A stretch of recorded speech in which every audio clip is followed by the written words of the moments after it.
All right, this is... I have a joke. It's better than being on the hook. Yes, off the hook is better than on the hook. Correct.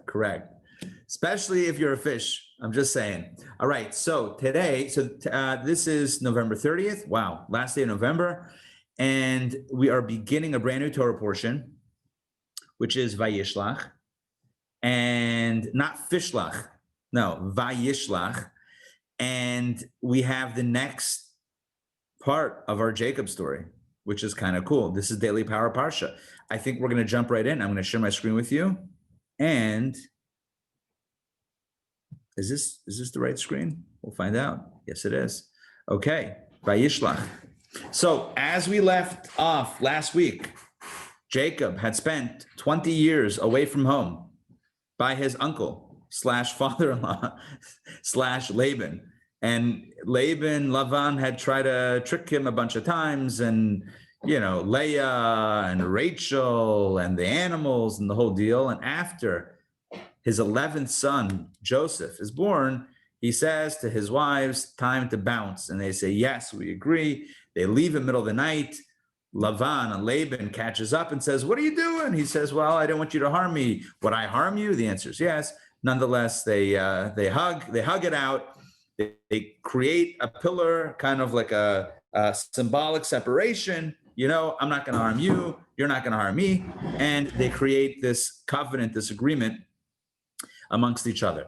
This takes us to the next part of the story, which is, at this point, Jacob he's headed home. And at some point, if you're headed home, you're going to bump into your twin brother, Esau, who last time we checked in with him, it's been 2 decades, but last time we heard about Esau, he was pretty upset with Jacob over the blessings. Here's the big question. Is Esau still upset? Will the brothers reconcile? Will it come to blows? Find out this week on the Torah portion, Daily Power Parsha. Let's begin Genesis chapter 32, verse number 4. Right. Okay, sorry. Wait, no? Okay, so here we go. Let's jump in. Genesis chapter 32, verse number 4, that's how the Torah portion begins. Jacob sent angels ahead of him to his brother Esau to the land of Seir, the field of Edom. So a few things I need to tell you. Number one, Esau, his twin brother, lived in a place called Seir. And the field specifically was called the field of Edom. Edom was his son, but he named the field after him. And the nation in general, Esau's nation, becomes known as the nation of Edom. Okay, that's his kingdom, the kingdom of Edom. Jacob sends angels. It's interesting. In the Hebrew, it's malachim. Malachim mean angels. It could also mean messengers. Could mean that he sent messengers, but as I'm talking Rashi, as you see Rashi, says Jacob sent angels, Hebrew malachim, literally angels. According to the Medrash, he literally sent angels. That is what Jacob had at his disposal. At this point, he could just send angels at his discretion, which is kind of cool. It would be great to send angels to do the stuff, right? I mean, wouldn't that be amazing? It's like, oh, I gotta do some shopping. All right, let me send the angels. I mean, we call that Instacart. I'm just saying, but then it was angels, etc. And he commanded them, the angels, messengers, saying, so shall you say to my master, to Esau, thus said your servant Jacob. Look at that. He calls Esau his master, and he refers to himself, Jacob, as the servant. You see, he's trying to appeal to him. He's trying to appease him. He's trying to honor his brother. You see that already in the language here, yes? You see that? So say to my master Esau, thus said your servant Jacob, I have sojourned with Laban, and I've tarried until now. It's been 20 years. And I've acquired oxen and donkeys, flocks, manservants, and maidservants, and I've sent to tell this to my master to find favor in your eyes. He's basically saying, it's been a while, haven't seen you in a bit, a lot has changed, I left without anything, I got all this stuff now. So that's the first message that's sent to Esau to test the waters, test the temperature. How's he feeling about him? Are you with me on this? He's trying to send a message to get word back. Is Esau still upset? Is he not upset? What's the deal? The angels returned to Jacob, verse 7. The angels returned to Jacob and they said, we came to your brother to Esau, and he is now also coming towards you, and 400 men are with him. In case you're thinking this sounds ominous, you're not alone. Jacob also considered this report to be ominous, as we see in verse number 8. Jacob became very frightened and he was distressed. What's the distinction between being frightened and distressed? Well, on a very simple level, frightened means you're scared. Distress means you're upset. Two different emotions. I'm going to toggle Rashi. Rashi has a beautiful psychological analysis on this. So here we go. He was frightened lest he be killed. He was afraid of being killed. And he was distressed that he might kill others. Are you with me? In other words, he sent the message to his brother. How's it going? It's been a while. I've been at Laban's house, Uncle Laban, and I've been successful. And he hears back, Esau is coming towards you now with 400 men. Why do you need 400 men to meet your brother? Who comes with 400 men to meet the brother? That's a big Thanksgiving, right? You come for Thanksgiving, you come yourself, your family. Who comes with 400 men? If not for battle, for war, for a rumble. So Jacob is afraid. What's the fear? He might get killed. And he's distressed. Why is he distressed?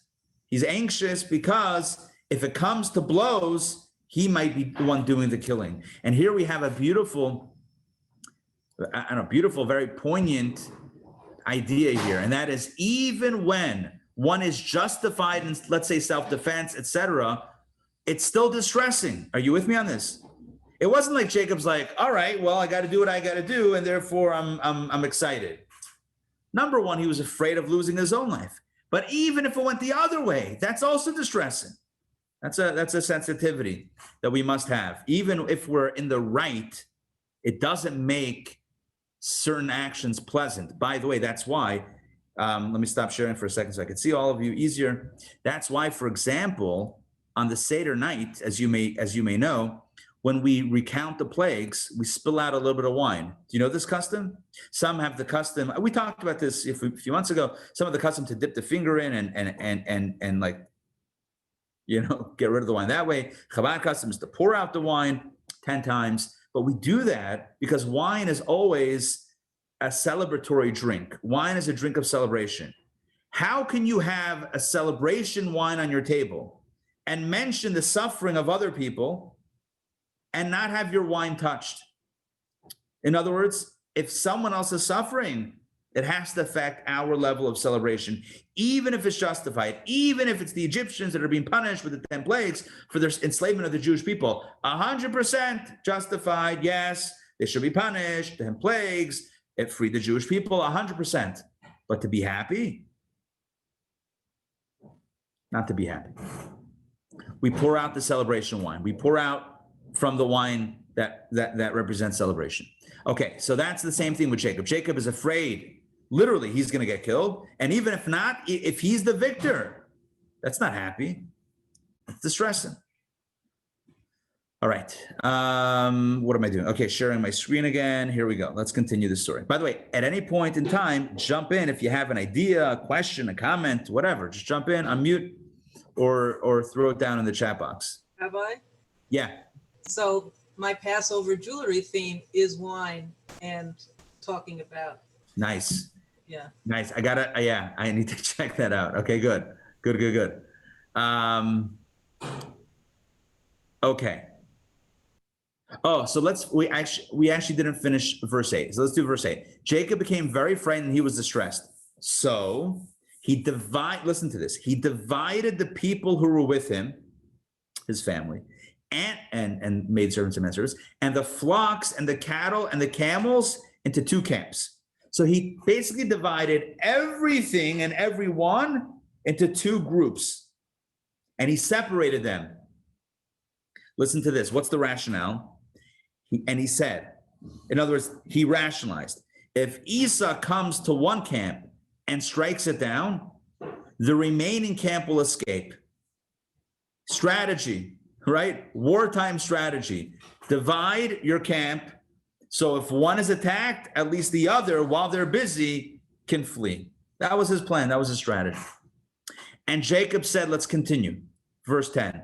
And Jacob said, O God of my father Abraham and God of my father Isaac, the Lord who said to me, return to your land and to your birthplace, and I will do good to you. So he's praying. This is the beginning of prayer. He begins praying to God. How does he refer to God?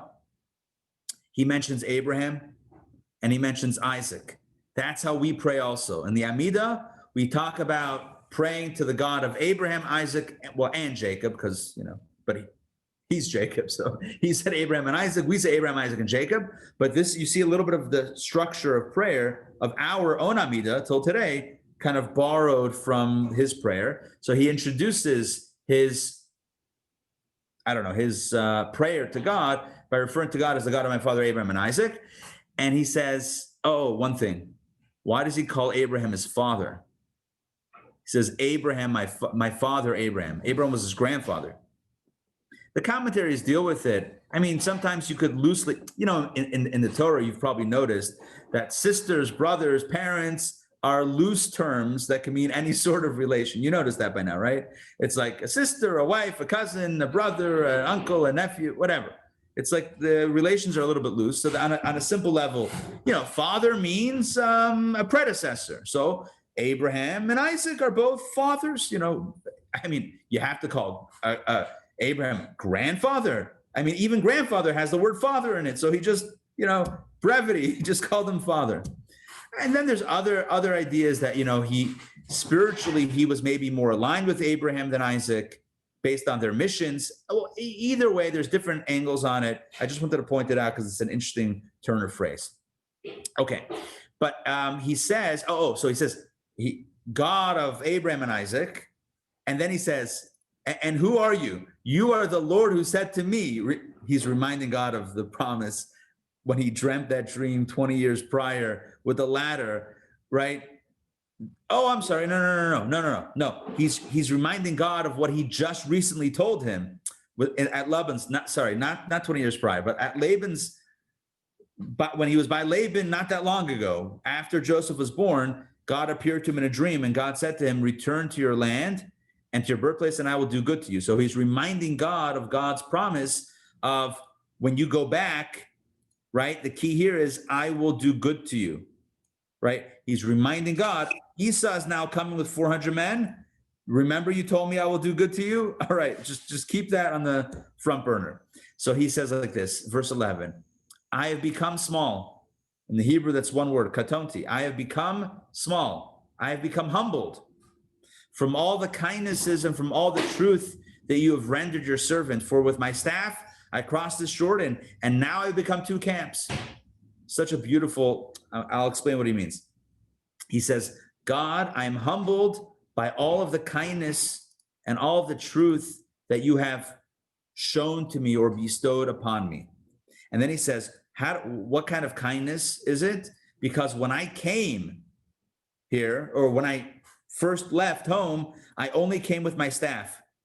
That's all I had was a walking stick. And now, 20 years later, I've become two full camps of all of this stuff. So God, you've taken care of me these last 20 years. Now, and here's the ask. So you see the process of the prayer. First, he introduces God and mentions Abraham and Isaac, those that were before him and meritorious. Then he reminds God of the promise and how good God is, and he expresses gratitude for the blessings up until now. And now he goes in verse 12 for the ask. Now, he says, deliver me from the hand of my brother, from the hand of Esau, for I am afraid of him, lest he come and strike me and strike a mother with children. In other words, I'm afraid for me, for my wives and my children. Okay. And you said, he reminds God once again, I will surely do good with you, and I will make your seed as numerous as the sand of the sea, which cannot be counted because of multitude. So he reminds God of the promise that he's going to take care of him and make his progeny numerous. So please protect me and my children and their mothers from any potential harm from Esau. You with me so far? So again, well, we're going to keep on going because really today's day 2. So really today is the second reading. He sends messengers, finds out that Esau is headed toward him with 400 men, and he begins preparation. He begins preparing. He divides his entourage into 2 camps strategically. In case one gets hit, the other one will escape or can escape. He prays to God, and then he does one more thing. And that's in reading number 2. Take a look at what he does next. 3-pronged attack, or three-pronged approach. 1, prepares for military, for the fight. 2, prays to God. 3, diplomacy. That's what we're about to find here. Verse 14, diplomacy. Donnie, you had a question? Yeah, why is Esau doing this? Why is he headed to him with 400 men? Yes. Because he's probably still upset that he took his blessings 20 years ago. Right. On a simple level. Now, we'll see how it transpires. I don't want to give too much away, but they don't end up fighting. But initially, you can imagine that Esau is still holding on to, his anger all these years later. So, but here's number 3. And by the way, once we get done with this, I'm going to share with you a deeper understanding of the 3-pronged approach.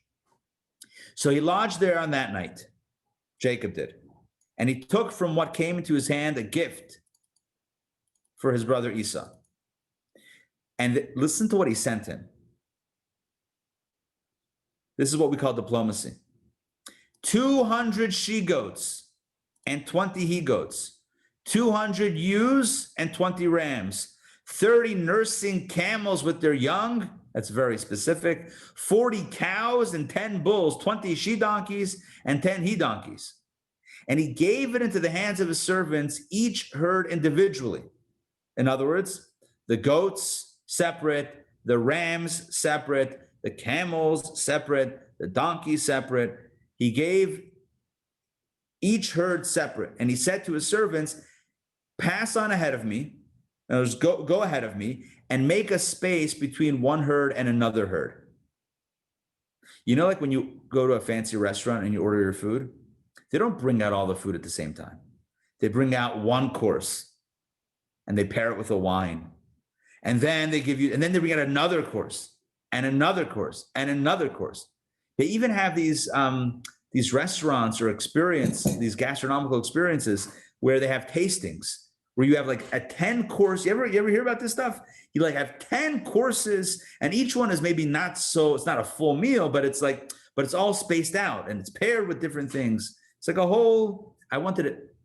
BC, before Corona, I actually was in touch with a top Jewish chef about doing something here in the ATL, and please God, at some point we're going to make it happen, like a kosher, 10-course situation, special night of eating and maybe also spiritual stuff. But the point is that's what he's trying. That's the experience that he's trying to create with his gift that he's sending to his brother. So look what he says: pass on ahead of me and make a space between one herd and another herd. And he commanded the first one.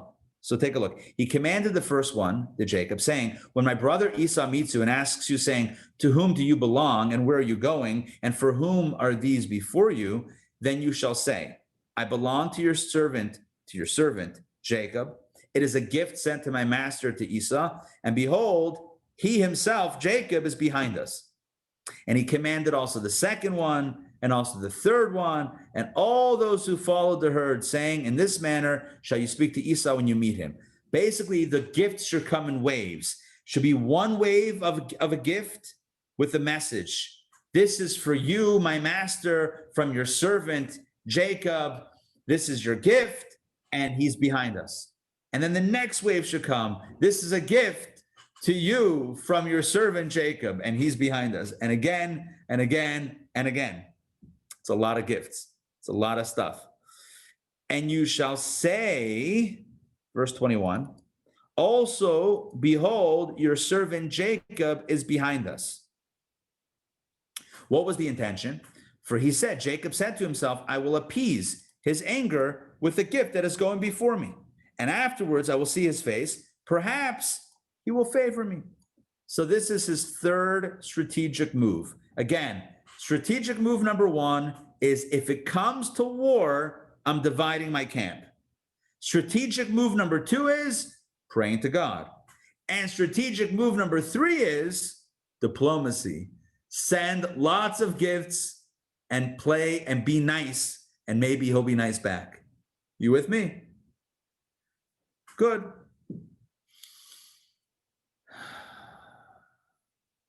Okay, I want to stop here for a second. Because like everything in Torah, this also has a timeless message. You see, when it comes to modern Jewish life, we also have these same three camps or three approaches. When it comes to Israel, when it comes to anti-Semitism, when it comes to just Jewish identity and Jewish, what we should do as Jews. You have people that are, I'm going to start with, I'm going to change the order a little bit.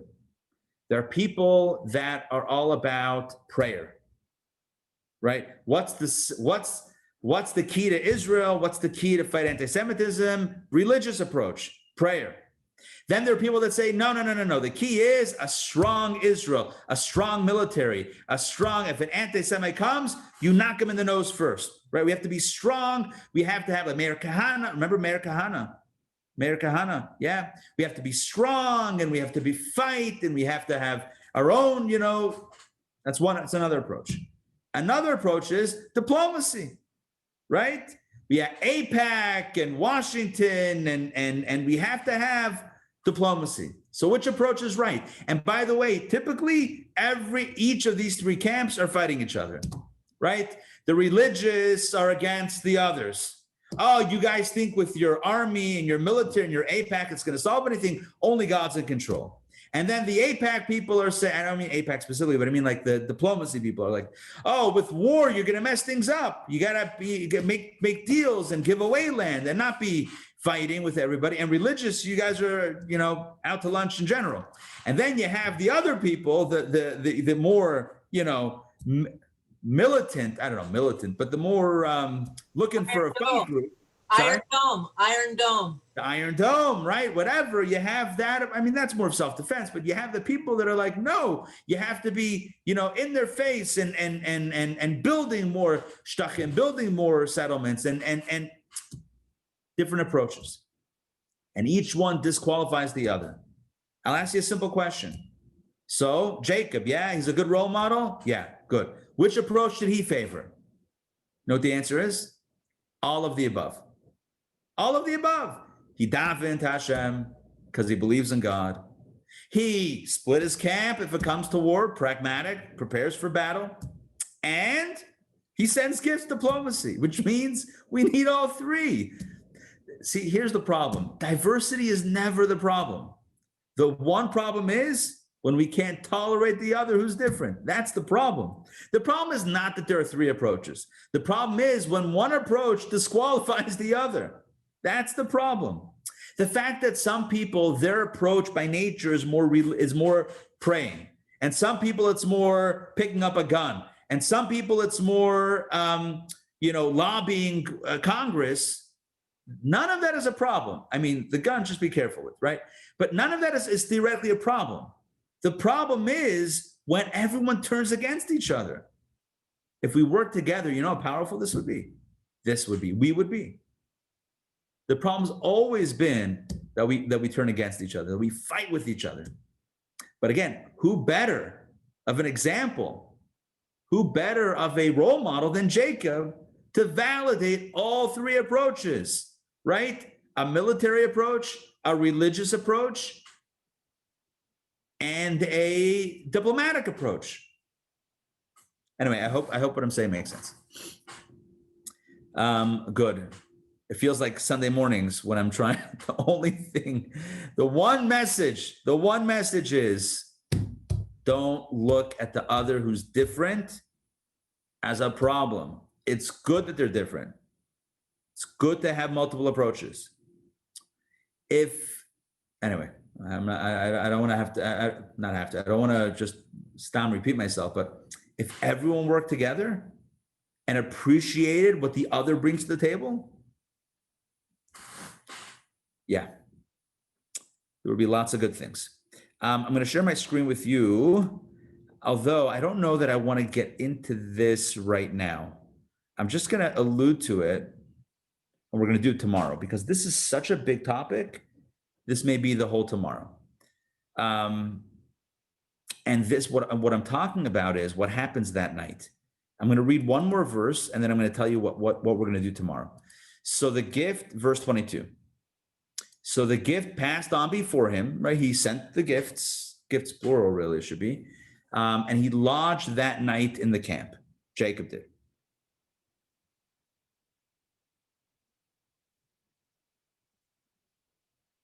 So then the Torah tells us about how he helped his family cross a river called the Jabbok, the Jabbok River.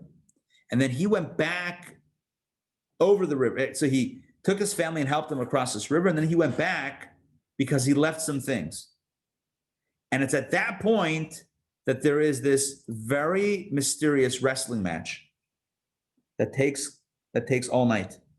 So tomorrow we're going to talk about this wrestling match. What was the wrestling match? What were they fighting about? Who was he fighting with? So many commentaries. Traditionally, we understand it to be an angel, the angel of Esau, the guardian angel of Esau, who he was going to meet the next day in person. So the night before he met his guardian angel and they wrestled. How do you wrestle with an angel? Right? What does that look like? And why is he wrestling in the first place? And are there other opinions that say it's not an angel or what else does it mean?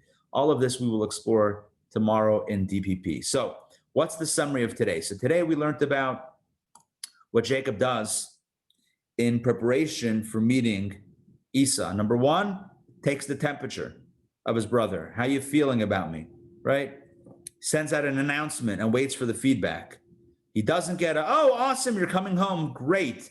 I have a soup on the stove for you. No, he gets back word that he's come with 400 men. So number one, we have this notion of, sending out the warning, sending out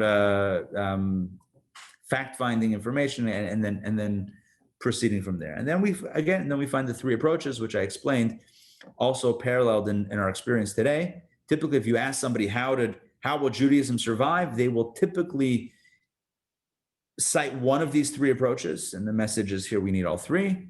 And what other message do I want to leave you with? It's kind of cool that Jacob sent angels.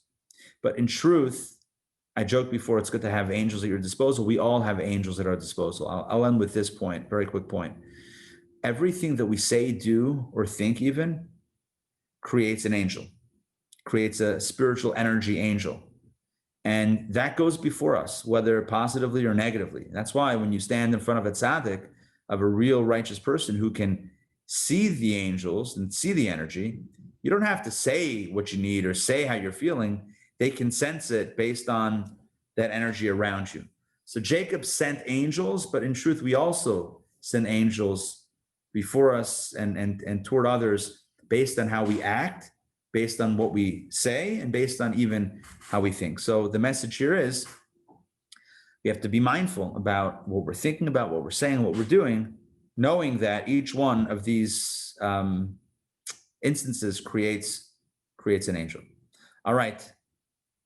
Thank you for joining me today for DPP. Hope you found it insightful and interesting and compelling, even, maybe, perhaps. Mark. Well, a bad angel, it's still an angel? I mean, with a bad, it's still an angel? For sure. In fact, the whole notion of ayin hara, of the evil eye, it's all about the bad angels that we can create towards someone else. So, for example, ayin hara is really the concern that somebody is going to look at something positive with us and be jealous of it and be begrudging of it. And in their own heart, even if they'll never admit it to anybody, hope that we don't have it. God forbid, right? Sometimes a person sees somebody else with a blessing, someone, they hear news about somebody, whatever. And in their heart of hearts, they're like, why not me? Or whatever it is. And then have a negative reaction towards someone else's, good fortune. And that's what we call the evil eye.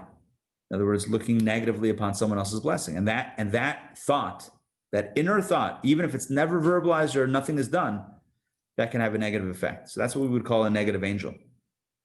Really, angels are synonymous with energy, with divine energy. So, or with human energy.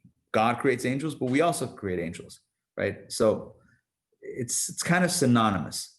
It doesn't necessarily mean a being with fluffy wings. It means the energy that we're putting out there, positive or negative. Hopefully, yeah. Ari, do we believe we can ward off the evil eye? Because I had a chazan who taught us the way to do it. He says he takes his fist, he puts it in his pocket, and I think he does either this or this. He said to ward off the evil eye. Now he takes his fist, it's either his thumb between his index finger and middle finger, or his middle finger and ring finger, and he puts it in his pocket. Have you heard that? Or the hamsa, as Joy is showing. Yeah, that's so. I haven't heard of the old thumb in the finger, I'm gonna get you in the eyeball thing. No, he puts it in his pocket. No, I know. I was just joking. No, I haven't. So I haven't heard of that. I have heard of the red string. I have heard of the hamsa. I'll tell you now. Where did these originate? I don't know. I mean, we can or that custom for that mark that you're mentioning. I don't know. These are customs that have kind of come up throughout the ages in different communities, in different eras, different places in the world. But one thing is certain: what the customs that evolve from it can vary. But the core of the notion that someone else's thoughts could affect us, God forbid, for negatively, that's a real Jewish concept. That's a real Jewish concept. We know that. Let's start from the easiest one, right? We know that somebody could physically harm someone else, right? They shouldn't, but it's possible. Yeah. Can someone harm someone through their words? Yeah, for sure. For sure. You can spread a false rumor and get someone fired. You can speak negatively about somebody in front of them and humiliate them and cause them to, withdraw. So words also can create real effect. What Judaism tells us and Kabbalah emphasizes that even our thoughts in our own heads that we might think are innocent, they're not affecting anybody. Not so fast. Not so fast. Even thoughts, just like action and speech can have a real effect, thoughts can also have a real effect. What it says in Kabbalah, as far as the tried and true method for warding off the evil eye, is not having negative thoughts about others. In other words, only having an ayin tova, not ayin hara, not an evil eye, but only a positive eye about others. In other words, that we should always be expressing in our own heads, we should always be granting or gifting happiness and joy for the other in their joy and their celebration. So if something positive happens to somebody, that we actually genuinely feel good for them. You can't trick yourself. You can try to trick others. You can't trick yourself. Either you're happy for them or you're not. So the more we work on genuinely being happy for others and looking at others with a good eye and not the opposite, the more we're giving off the positive energy ourselves, and that helps repel any negative that's upon us. On a very simple level, the more this is done in the world, the more people it's contagious. The more people others will look at us with that same positive light. All right, hope that makes sense. Again, where is the red string? Where do the physical things, physical accoutrements come from? I don't know. I think I once looked it up, but I don't remember exactly the details. You can you can take it, whoever wants can take it as a research project and explore the history of the red string, the hamsa, the thumb situation. There is a Chabad.org video on it for the rabbi. Oh, is there? Yeah, I didn't know that. I'll send you the link. Yeah. Cool. And I can tell you what my mother said. What'd your mother say? It's Kenahora. Kenahara, yeah. Kenahara means, but when was Kenahara said? It was said. My understanding is that it was a Middle Eastern custom. When the Jews got there, they adopted it as their own, especially the Hamsa. There was a queen that used it. I know that all the Sephardic babies, you get the Hamsas everywhere. Right. So it could be that the Hamsa specifically is of Middle Eastern origin. I mean, it is a Middle Eastern origin, but the idea of Kenahara, which is Yiddish, so it's definitely from a European origin. Kenahara is really three words: Kain, Ayin Hara, which means let there not be an evil eye. And again, the context in which it would have been said originally was, wow, let's say a baby is brought into a room. Wow, your baby is beautiful. Kain ayin hara. Let no one look negatively or wish ill, God forbid, on her, on this blessing, right? So you would say it in the context of something positive happening. Kain ayin hara. Let no one mess it up by looking negatively, askance on it, looking begrudgingly on it. So that's kind of its original incarnation. Now, why the poo or the spitting or whatever, I don't know. Maybe it's trying to symbolize, look, it's not so nice anyway. Like we kind of like diminish its, try to take it away from being a lightning rod of listen, if we all were applauding and cheering each other on and never felt jealous of someone else's success or blessings, and never asked the question, why them, not me, then we wouldn't have the problem. But Right. We're human, so it is what it is.